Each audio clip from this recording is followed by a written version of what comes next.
Bon dimanche. Comme je vous ai dit ce matin, moi je suis allée à la messe et je viens de revenir. Un instant, je pense que j'ai laissé la télé qui me dérange un peu, mais ça peut-être pas plus tard. C'était juste pour vous dire que je me porte très bien. Je suis en santé. Et comme je vous ai écrit ce matin, c'était plus la santé psychique qui est la plus importante à travailler. Donc, il se travaille avec le spirit. Bon, le spirit, ça dépend de comment vous l'appréciez. Moi, j'apprécie le zen attitude qu'il me donne le spirit, qui me fait croire, comme les écritures bibliques sont toujours en train de nous expliquer tous les jours, qu'il y a de la paix. Il y a de la paix dans l'esprit de la personne qui croit à Dieu. Et cette paix, je confirme qu'elle existe parce que de mon propre vivant déjà, je conçois qu'il y a une paix quand on accepte que Dieu existe. Et cette paix commence sur terre. Tant qu'on n'a donc pas ce Dieu dans son cœur, la paix ne peut pas exister. Il faut essayer d'apprendre à rejeter les mauvaises choses, ça veut dire les choses qui nous prennent beaucoup plus de force. Comme je veux à tout prix être millionnaire, je veux à tout prix être la femme d'Estelle, je veux à tout prix être riche, je veux à tout prix avoir une maison, je veux à tout prix avoir la machine, ou bien je veux à tout prix avoir la plus belle des voitures. La plus belle chose dans la vie de quelqu'un, c'est la paix de son esprit, la paix de l'âme. Et une fois que vous avez cette paix de l'âme, vous pouvez rire à tout le monde, vous pouvez sourire à tout le monde, vous pouvez être ami avec tout le monde, vous pouvez vous aimer vous-même, même si vous n'avez rien, vous allez vous aimer, vous allez être sûr de vous, vous allez être la plus belle chose qui soit arrivée au monde. Cette chose-là, c'est ça que j'ai acquise aujourd'hui. Savoir que je ne suis pas éternelle sur terre, je suis de passage. Et quand je suis de passage, j'apporte ce bienfait aux autres. Pour ceux qui aiment commenter par rapport à mes enfants ou par rapport à ma famille, je ne vous défends pas de parler ce que vous voulez, mais moi je sais qu'est-ce qui se passe et qu'est-ce qui s'est passé entre ma famille et mes enfants et moi. Donc, je n'ai jamais refusé mes enfants, et je ne les ai jamais chassés. Mais à partir du moment que moi je possède mon esprit, l'esprit de Dieu, qui est dans ma vie, qui prend une très grande place dans ma vie, et que cet esprit dérange ceux qui sont possédés ou ceux qui ont d'autres esprits qui combattent avec l'esprit de Dieu, à partir de ce moment-là, le mélange ne peut pas se faire. Il ne faut pas se tromper, il ne faut pas se mentir à soi-même. Alors, vous savez, on ne sait pas qui est la personne qui est à côté de soi. Moi, je prends tout le monde selon ce qu'elle m'apporte. Si cette personne à côté de moi m'apporte la paix, ma porte est ouverte pour cette personne-là. Et si une personne m'apporte la souffrance, les démons, la jalousie, la haine, cette personne n'est pas la bienvenue chez moi, parce que moi-même je ne serai pas la bienvenue chez elle, parce que je porte un esprit qui les dérange, qui dérange les démons, qui dérange les possédés, qui peuvent, il y a tout un travail à faire de sortir de la possession du diable pour Dieu. Ça prend du temps, mais ça finit par être une très bonne chose pour la personne. Et c'est donc ça mon message de ce dimanche. Je ne déteste personne. Je ne veux pas la mort de quelqu'un. Mais la personne qui a un esprit qui est contraire à mon esprit que je possède et qui est l'esprit de Dieu, cette personne ne sera pas la bienvenue chez moi parce que j'ai essayé quand même d'apporter la vérité sur ce qu'elle est. Et si la personne conçoit que cette vérité, elle ne la prend pas de la même façon que moi, je pense qu'on n'a rien à voir ensemble, tout simplement. Mais ça ne veut pas dire que je hais la personne. Non, c'est contradictoire.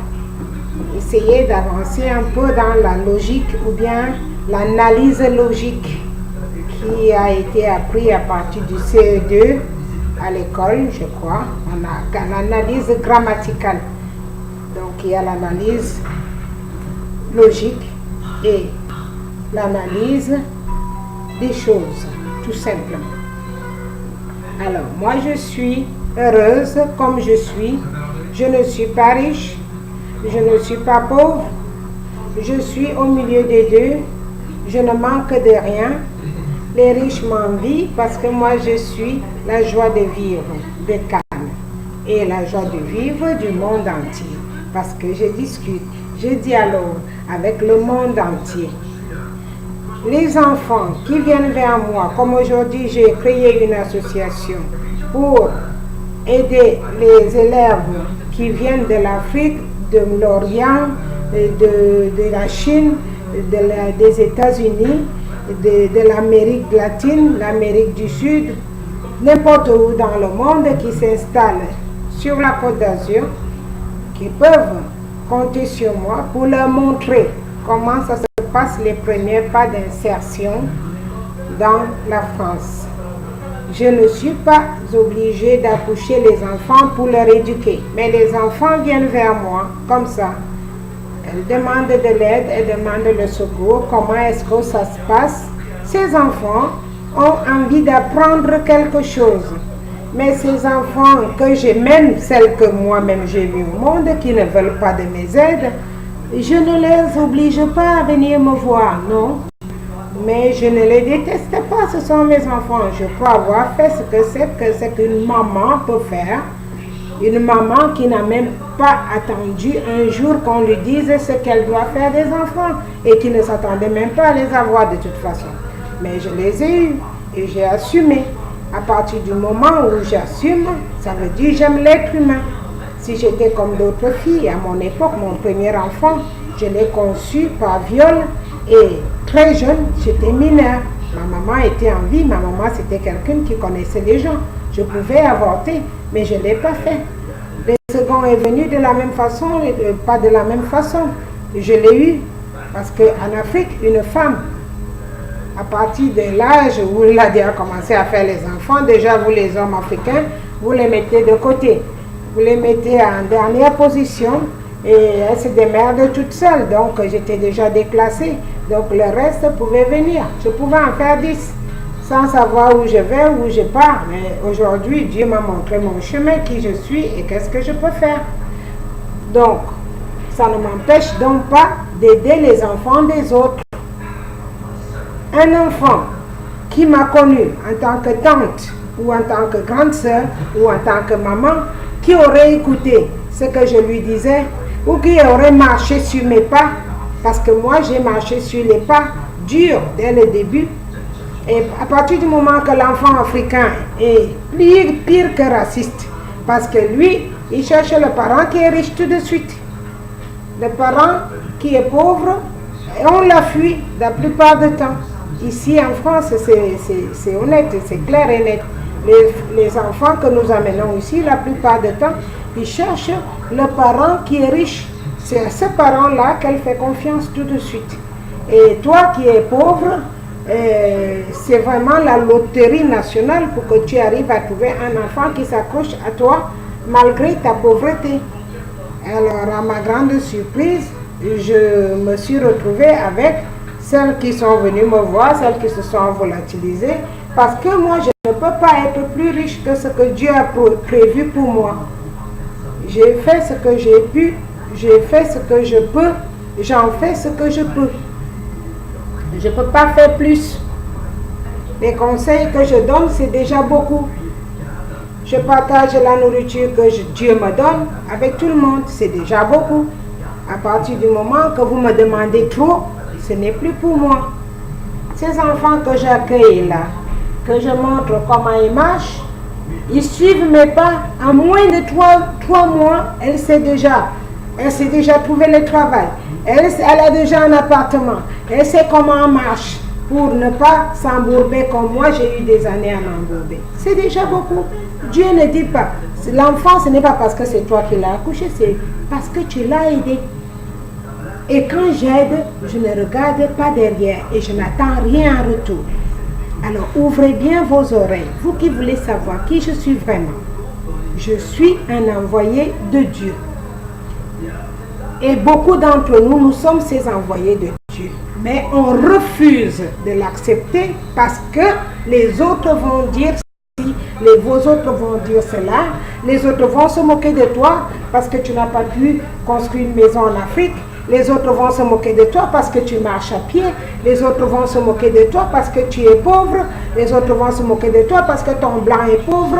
Alors, moi, je vous assure que je suis heureuse comme je suis. Je ne dois rien à personne. Je ne fais la concurrence avec personne. Alors, je vous en prie, acceptez-vous comme vous êtes.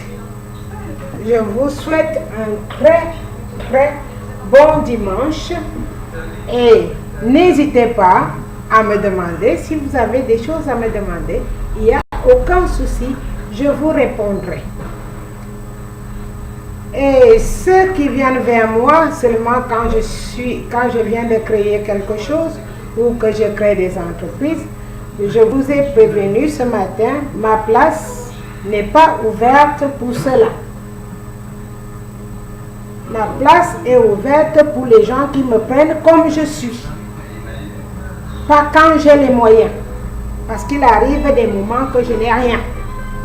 Dans ces moments-là, je ne vois plus personne. Et ceux qui ont l'habitude de m'accepter quand je suis pauvre, comme quand j'en ai un peu de plus, pas riche, pas quand j'en ai un peu plus que d'habitude, ces gens sont toujours la bienvenue chez moi. Et j'aime tout le monde. Le seul problème, c'est les jaloux. On n'a rien à voir ensemble. Je ne les déteste pas. Je les esquive.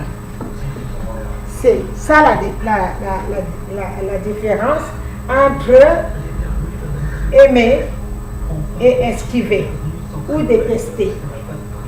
Tous ceux qui savent que ils marchent sur les routes comme ça, ils prennent des raccourcis pour arriver plus vite.